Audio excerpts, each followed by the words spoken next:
Hey everyone, we're going to go ahead and start the talk in the back of the gallery. So if you want to join us, you can come up. If you don't, just please use your polite, quiet voices so as not to distract. Welcome everybody. My name is Justin Whitty, and I am the curator of the Cleve Carney Museum of Art. But today, for the first time in the past 7 years, the show, the space was not curated by myself, but it was curated by our new assistant curator, Julia Walker. And not only has Julia done a fantastic job with this exhibition that pairs works from our permanent collection with works from artists from throughout the Chicago area, she's had to deal with a lot of bumps along the way, including staff members like myself getting COVID and then concussions, and then she had a curator talk and the power went out and the fire gate went down and now it's broken, we can't get it up. And this talk was supposed to be in the lobby and then there was a rainstorm and moved lakeside, but she's rolled with all of it. And she's rolled off with all of it with class. And I just, before I introduce her, I just want to express how fantastic a job she did and how many people have appreciated the show, and just offer up a round of applause for Julia Walker. Great, thank you. Thank you everyone for being here. This is super exciting for me. Like Justin said, this is my first exhibition at the CCMA, and I am so grateful to Justin and Maria and Maddie for all of their help in putting this exhibition together. I could not have done it without them. This exhibition was a really great way for me to kind of get started here. I got to learn a lot about our collection and also meet with a lot of artists from the area. One of those artists being Britni Mara. So Britni Mara is based in Chicago, and she actually recently opened a gallery there called the Hallway Gallery, which focuses on displaying exclusively female artists. This really works well with her work in general, which the one we have on display here today is from her New Body series, which focuses on female empowerment. And I really love this pairing with our Alphonse Mucha, which also displays a woman, but from a male perspective. So I'm gonna let Britni take over and talk more about that. So if you can all give her a warm welcome, I'd really appreciate it. Come on down, Britni.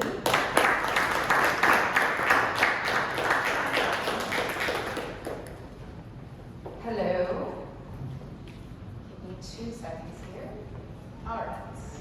Hello, welcome. As Julia said, my name is Britni Mara, and I am based in Chicago.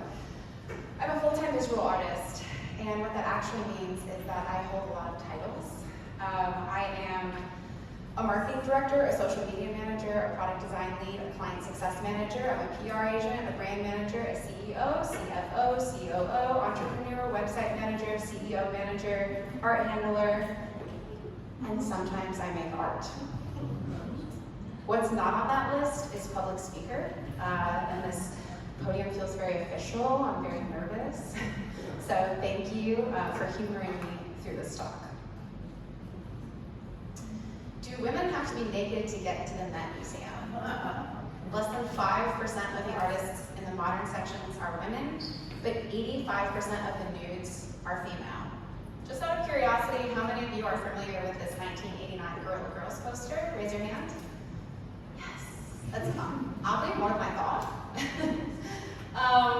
So, some of you would argue the weenie count that is responsible for the statistics in this poster was taken over 30 years ago. Can we really use that as a data point anymore? By the way, if you're unfamiliar with what the weenie count is, you should Google it. Just be sure to include Gorilla Girls with weenie count. I don't want to be held responsible for what you might find otherwise on the internet. Okay, 30 years ago, surely measurable change must have happened in 30 years. Let's take a look at some statistics from the 21st century. A data analysis analysis of 18 major US art museums found that their collections are 87% male and 85% white. What? That's insane. Weirdly unsurprising. Nearly half of visual artists in the United States are women. Okay. On average, they earn 74 cents for every dollar made by male artists. The wage gap exists in the art world. In a study of 820,000 exhibitions across public and commercial sectors in 2018, only 1/3 featured women artists. Do you see that part of the circle that you can't really see? That's 1/3. And yes, it's a metaphor for the amount of women showing in exhibitions that you can't see it. 3 of the most visited museums in the world, the British Museum, the Louvre, and the Metropolitan Museum of Art, have never had female directors. Cool. Only 13.7% of living artists represented by galleries in Europe and North America are women. The middle finger emoji for this slide felt slightly inappropriate because you're going to see a lot of boobies in my presentation, so I really didn't want to push my luck here. So I went with the sad face, although I feel like it's not nearly indicative of how repulsive all of these facts are. All of these statistics come from the National Museum of Women in the Arts website, and I encourage you to read more on their facts page because we live in a far, far from equitable world. Inequity rings ever present not only for gender and not only in the art world, but in every facet of life and in all intersections of marginalized communities. The US Supreme Court recently ruled that women shouldn't have bodily autonomy, and it feels almost silly to sit here and try to advocate for gender equity in the art world when we don't currently have it at the most fundamental level of American existence.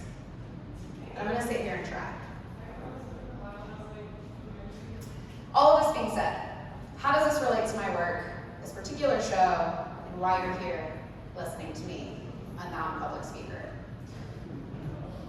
My work, in her strength, is hanging in conversation with Alphonse Mucha's work, a plot du jour, probably said that wrong, here at the Cleve Carney Museum Summer Exhibition Hooking Up. Hopefully you've had the chance to walk around the show and appreciate the gravity of work on display here tonight. If you relate, and you didn't read a single thing, that's cool. Here's the gist. CCMA's permanent collection is on display paired with contemporary art pieces from some esteemed Chicagoland artists. And I say esteemed in reference to all of the other talent in the room here tonight. It's truly an honor to be a part of this. Mucha's work commonly features a female figure that personifies an inanimate object or concept. This practice of using a woman's body symbolically is not unprecedented in art history. In fact, it's been common practice since ancient times. But why? Why is it that men are personifying, glorifying, and objectifying women's bodies in art? Perhaps it's because the women who make art about their bodies and their experiences aren't being equitably shown on the professional world stage. Just postulating here. My work, conversely, shows a real woman representing herself and the reality that she actually embodies. The work being shown here tonight is titled In Her Strength, and is from the series Elegant with Lena, and from a larger body of work titled The New Body. The New Body is a collection of work that stems from personal experience. I found for me personally that inspiration comes not from a single moment, but a series of moments. These moments are collected, stacked, dissected, and strung together into an unconscious stream of visuals. At some point, I create artwork from the mental catalog of collected information. I have inadvertently been collecting and stacking inspiration for this project for years. A few years ago, my marriage ended in a long, drawn-out, and very contentious way. Rebuilding my self-esteem from the mere ashes that he left behind was challenging, to say the least. The healing process was made a lot easier by the amazing alpha females that I found myself surrounded by. These women taught me to love my body despite what society had instilled in me for years. They taught me to take control of my sexuality, to find myself, to grow, and most importantly, they taught me the power of championing other women. This explorative series is about women who have fundamentally changed me. There is power that exists in images of myself and other resolute women as a base for my abstract work. Photography adds an element of documentation. It is raw and real, unlike my abstract paintings, which function as expressive moments in my day-to-day life. Photography and the digital world are all very new to me. I am innately an abstract painter who is truly in love with the freedom that I found in curated chaos. I love the touch and push and pull of paint. The new body pushed me towards new mediums and welcomed changes to my practice. This work started because I picked up a camera to start processing some of the overwhelming and difficult emotions I was experiencing during and after my course. I had also just started monetizing my work to support myself, which brought a whole new level of stress and confinement to the creative process. Photography felt like a way to untether myself from external expectations of my work. It became a place of play. I started photographing other women first, friends and women that I knew personally, including this gem of a human, one of my best friends, Taylor. Once I started to feel more comfortable with my camera skills, I decided it was time to create a self-portrait series. I mean, the work is really about my experience, and at some point I felt it was necessary to be the subject of the work. I had the desire to create all aspects of the image, from beginning to end. I photographed myself in an empty apartment of my room, and using those images, I created 30 works in 30 days for VAR Gallery's 30 by 30 by 30 show in January of this year. Over the last 2 years, I've experimented with painting on my printed photographs. I've purchased vintage Playboys and collaged that imagery into my work. I've glued physical photographs into larger paintings and used gel medium transfer imagery. I'm constantly seeking new ways to create with these images. How do I blow them up? How do I make them life-size, building size? I know that this is merely the beginning of an expansive and ever-growing project. I know that my experience is not solely mine. I realize that women struggle every day with how the world perceives us, and in turn, how we view ourselves. The burden of idealistic expectations is a shared one. I look forward to the endless learning that this project could bring me creatively, psychologically, and socially. It's truly been rewarding to share my work with you tonight and discuss how it fits into the contemporary art world. While I'm not sure that I'll ever hold the official title of public speaker, it's an honor to speak such among illustrious artwork and audience this evening. It feels a bit surreal. If you haven't taken note of the diversity among the artists hanging in this show, you should. Thank you, Julia Walker, for curating such a wonderful exhibition of what the new normal should look like. And thanks to all of you for giving me some of your time this evening. That's it.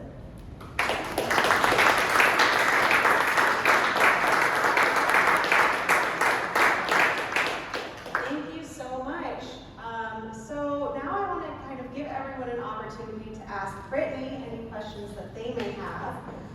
So I will happily get the ball rolling there. One question I actually had for you, after going through a lot of your work, I noticed kind of recurring themes of cameras and also lots of like flowers and butterflies. And I wondered if you could kind of address that in your work. Sure. Yeah, so I can actually flip back to some of these slides. So the self-portrait series does have a lot of cameras in it, obviously.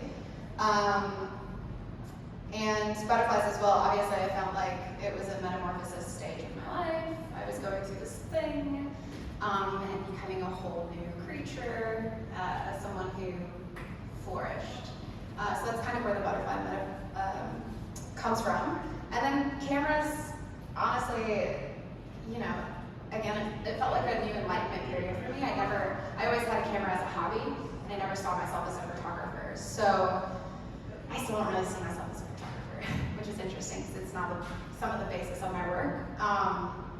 So yes, I think me processing that I'm not just a painter, that being an artist can have kind of an umbrella, including my camera, another tool. Great, thank you. I'd like to open the floor to questions that you guys may have. Does anyone have anything they'd like to ask Britni? Hey, in the back.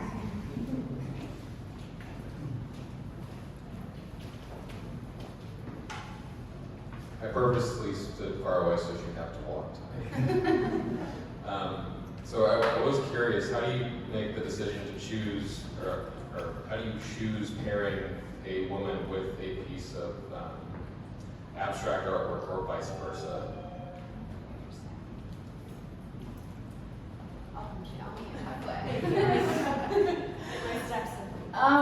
I guess it depends. Early on in the series, I was just painting on the photographs. So I would take the photograph and then I would figure out how my abstract work laid on top of that would impact the image in a meaningful way.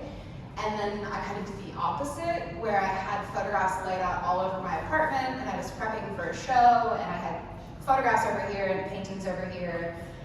And I kind of screwed up one of the photographs with my paintings. So I just cut around it, and it sat in my studio for a minute, and then I picked it up, I brought it over to one of the paintings, and I put it in it, and it's actually this piece, the larger piece.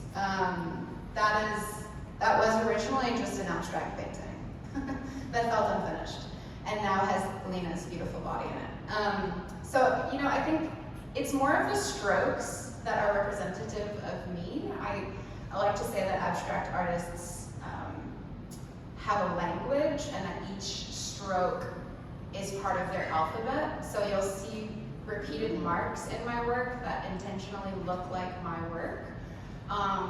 The line work, the circles, some of the dripping. And it's not necessarily that drips are mine, but it's the way that I use them in an intentional way. I'm just talking now, so I don't know if I answered your question or not. All right, anyone else? Okay, well, can we give Britni another